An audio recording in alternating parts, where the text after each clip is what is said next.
Wes, just explain to me what the last 24 hours have been like around here. It's been unbelievable. What began as kind of an ordinary Friday morning, while the water was high, nobody anticipated that it would have gone to the point it did. The evacuation began as voluntary, then mandatory, and the town stepped up to the plate in record time. They had the command center set up here before noon yesterday, and the water levels rose so quickly, more quickly than anybody could have anticipated. The water reached further than the floods of '93 or '87 did, and those were massive floods as well. But one thing I can say that, you know, despite devastation, and within devastation you find resilience, strength, and compassion, and that's what this town is known for. And it is outstanding to see the kind of community response. People helping people. I know of my own neighbors on the terrace, whom I've spoken with a few times in the last day or so, who were doing what they could to prepare some food for the crews who were at the barricades working, and volunteers there, fire department personnel. So it's been a very trying time for the community, but people are coping admirably and doing the best they can. Do you happen to know when the peak might have come yesterday, and maybe when the water started receding a little bit? Oh, peak would have been by mid to late afternoon, I'm guessing. A lot of the time I was here. It's gone down between 1 foot and 2 feet, we are told, but the issue continues to be an ice jam, particularly south of Perth-Andover near Riverty Chute, that won't allow the water to pass through. They're making some steps towards it, but it could be a long process yet. And as far as you know, they're not. They have to wait and let that ice go on its own, right? Well, they're trying what they can at Beechwood with adjusting flows and such to try and alter the ice to move it and get the water flowing and try to release some of it. But there's only so much that can be done until it starts to flow. But I know that NB Power is doing what they can from their end. You know, some ice and stuff went out of Woodstock early this morning too, and I think the water levels have dropped around the Heartland area. Has that helped people at Beechwood Dam be able to maybe open the gates a little extra? I can't speak to their operating strategy.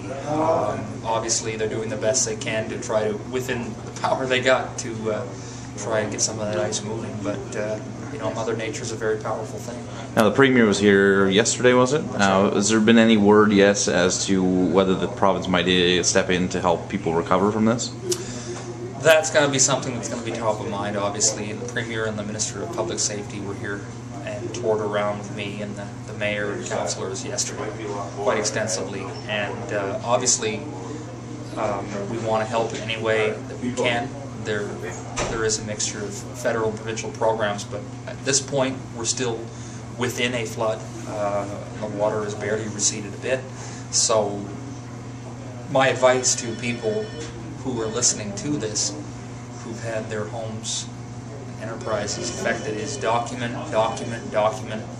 When you get a chance, and once the waters have receded and once things are safe, take photos, write everything down, take stock of what's been lost, because that will be vitally important. And I don't want to prejudge what's going to happen next week, but obviously the focus will be on making sure facilities are safe before people return to them, making sure that everything is accounted for and documented. So that process will be underway, but as I say, right now we're still within the throes of a massive flood.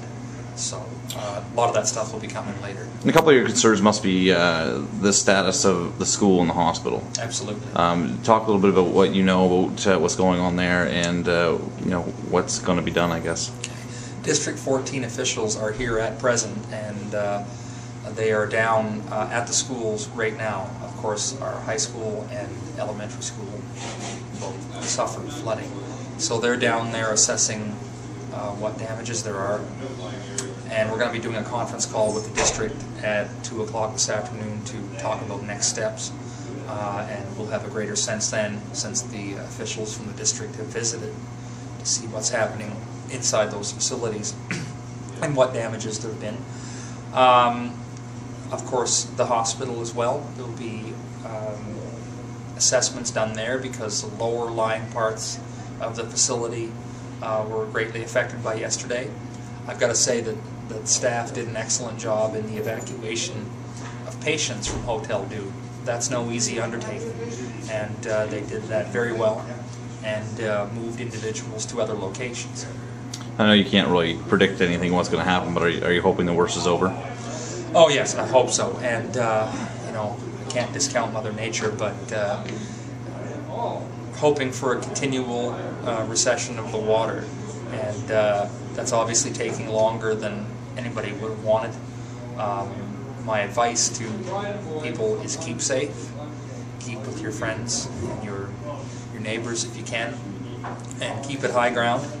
I have to mention as well, there's Red Cross people who are here who arrived yesterday, and they're at the local emergency center, which is set up at the Perth-Andover Middle School on the Andover side, and they have intake ability, and they're able to serve food to volunteers and those who've been displaced.